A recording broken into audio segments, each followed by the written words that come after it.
Hey, how you doing, guys? It's Inspired Wisdom, episode number 5, and I'm here to talk to you about Nas's new album, King's Disease 2. Hey Siri, what's the number one album in the world today? King's Disease 2 by Nas is number 1. You heard that.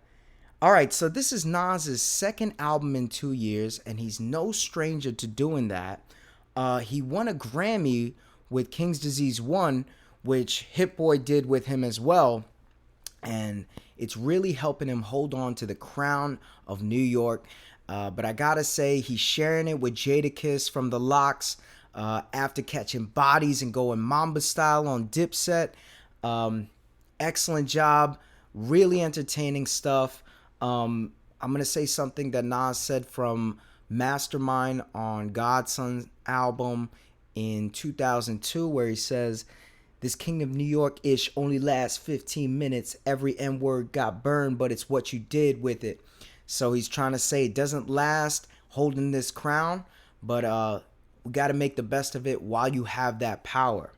I wrote something after listening to this entire album, and I wanted to share it with everyone, including my friends.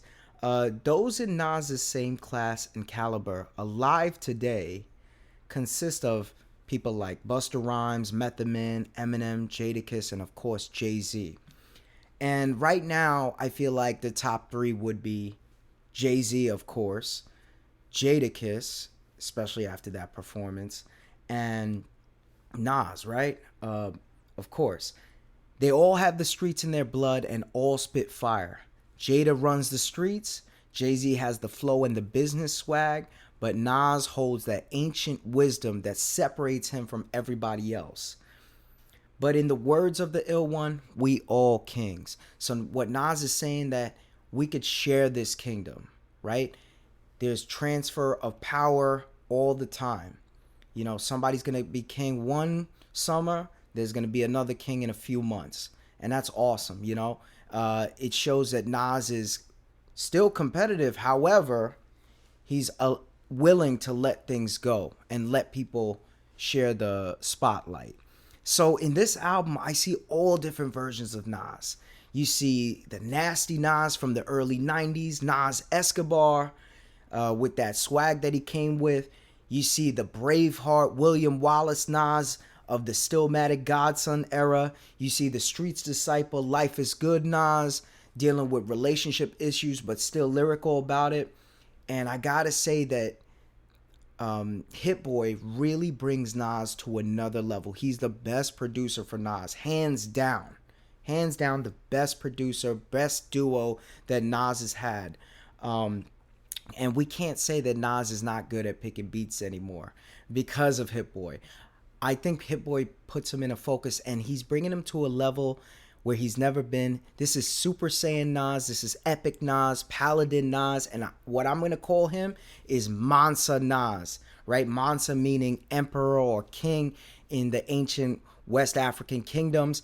And I'm reading this book called The Royal Kingdoms of Ghana, Mali, Songhai, and it goes over, you know, people like Mansa Musa and all the travelers from the Middle East coming in and taking accounts of what happened in these massive, amazing ancient kingdoms of Africa. And it's great stuff. And I'm wearing this chain from my country of Sri Lanka to show, you know, some sort of royalty or, you know, be regal in my appearance, because this is Mansa Nas that we're experiencing. This is King Nas. You know, we had all different Nas's throughout his career, but this is the best one so far. And it's crazy because he's, you know, decades into his career and he's still killing it. And that's inspiring me, knowing, you know, me being 36, that 20 years down the line, I could still be great. And that's partly what Nas's message is, that he's going to be the eternal teacher for the youth. And that's awesome. Pressure, right off the bat, excellent track, sick flow. This is Nas's best album with flow. I've never heard Nas flow like this since Illmatic. Death Row East, about the beef between Pac and Nas and the East Coast West Coast beef and how they tried to squash it. Even Hit Boy tried to summon the souls of the West Coast producers, and he did that on purpose. He said, particularly one of one of Pac's producers, and he does an excellent job at that. And Nas goes into full storytelling mode. Nas might be the top storyteller in hip hop, and we've seen him before writing things like "We Will Survive," which were letters to both Pac and Big. Dear Pac, every thug shed a teardrop. Or what up, Big? I know is rough after you slid. You in God's hands now. Keep a place for me, kid. That was classic Nas. And of course you got what is that song? One Love, where he's writing a letter to his boys in prison. That was iconic, and that was with Q-Tip. Yeah, we've seen this before. Excellent stuff. And I'm not going to go through every single song. I'm going to go through the highlights of the album, because if I do go over every song, I'm going to be here forever. EPMD 2, you got Nas starting off on an ill sample that sounds like something from Disney's Golden Age. Sounds like something from The Sword and the Stone, with Excalibur and stuff like that. And it is all relevant because, this is King's disease, and that had to do with, the king taking the sword out of the stone. And I wish they would have made a whole track with that beginning sample. And Nas is just spitting gem after gem. EPMD does some good stuff on there.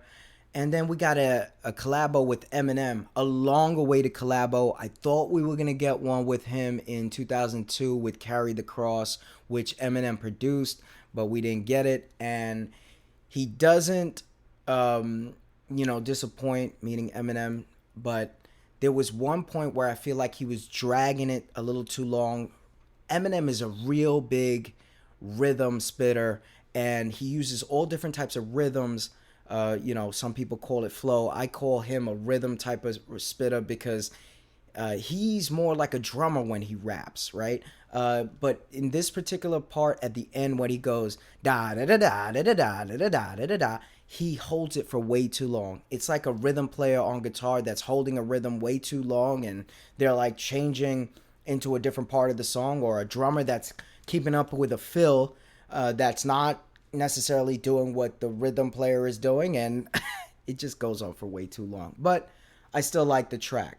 Rare is probably my top 3 favorite, and it is, he says it that he's walking on Mars with this flow, and he's 100% right.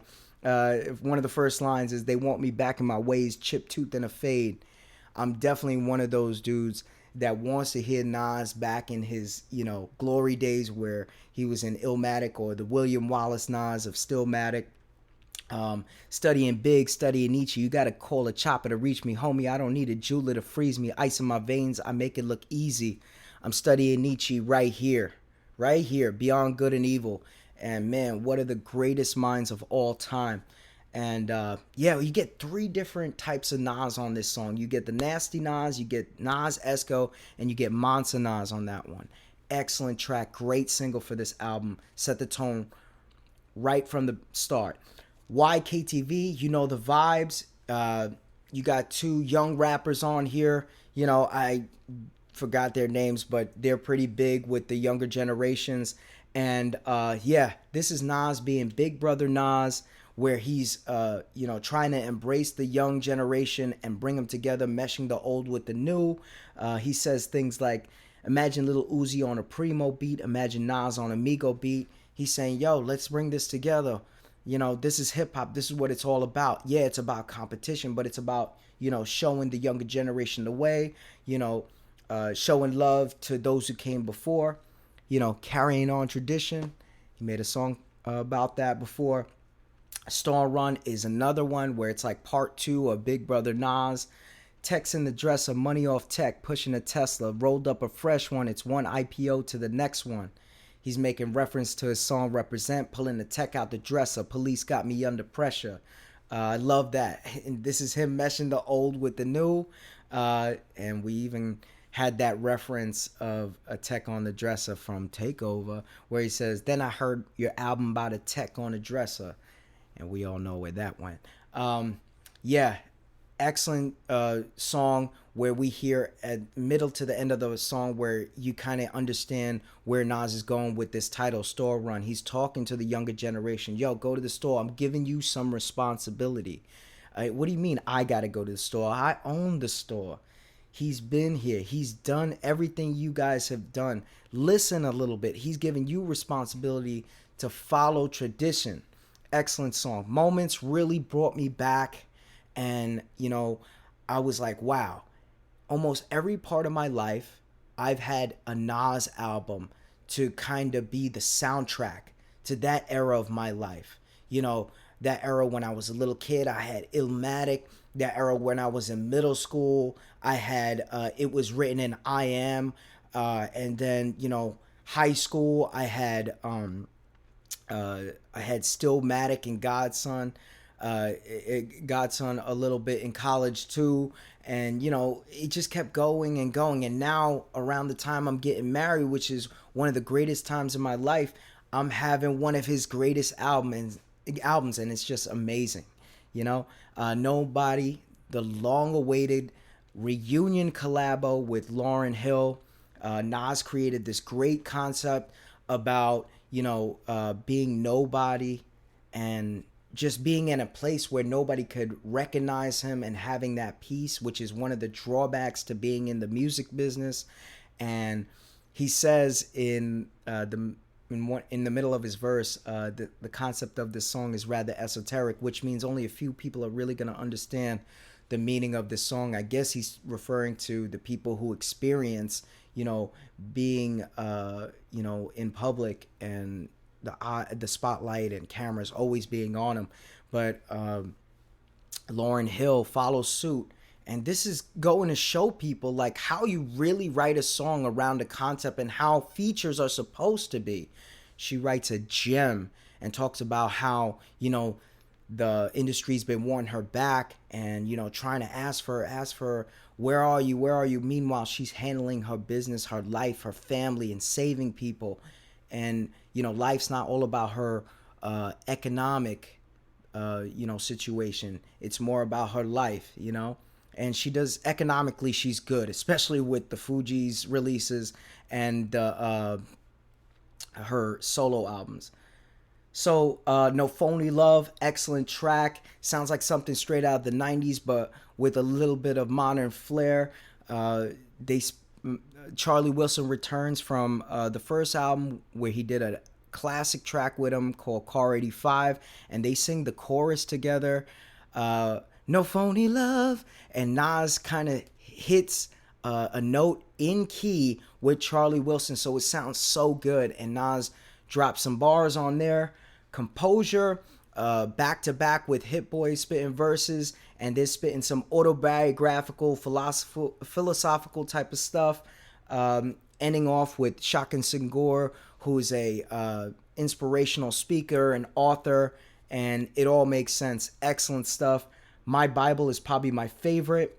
Again, Nas is summoning that ancient wisdom. He has a chapter for men, chapter about you get what you give, and also the last chapter about women. Nas always gives it up to his mom and women, and how we should be protecting them, and how they aren't the most protected, which they should be in the world today. And he spits fire all over this. Too many mamas laying flowers in their graves. Don't rap about death. It's power in what you say. It's power in how you live. I sit and talk with the kids and tell them just how it is. Go straight to avoid the bids. Living fast. Can't wait. Stay down and work on your grades. Speak gospel for the next generation. You can have it all. Just don't side with Satan. That's a gem right there. This chapter is called Women. Y'all been the ribs since the beginning. A woman's intuition is what a man's missing. That's common wisdom, common ancient wisdom. They might see an image of a woman who's flawed, but I see a woman in the image of God. I mean, what else can I say? Fire. Metacritic actually rated this one really high. It might be the top rated hip hop album, the third in the most, the best albums ever, which is kind of crazy, but it goes to show you that this album is making waves. Nas did it again. I'm going to call this one a classic. In my opinion, this one is a classic. This is Monster Nas. You can't get better than this. Who knows? We might get a King's Disease 3. I would love that, like a trilogy. This is the best sequel to something since Terminator 2 and Back to the Future Part 2. I'm going to say it right then and there. Excellent job. Thank you for joining me. This was Inspired Wisdom, Episode 5, King's Disease 2, and I will see you next time. Have a good one.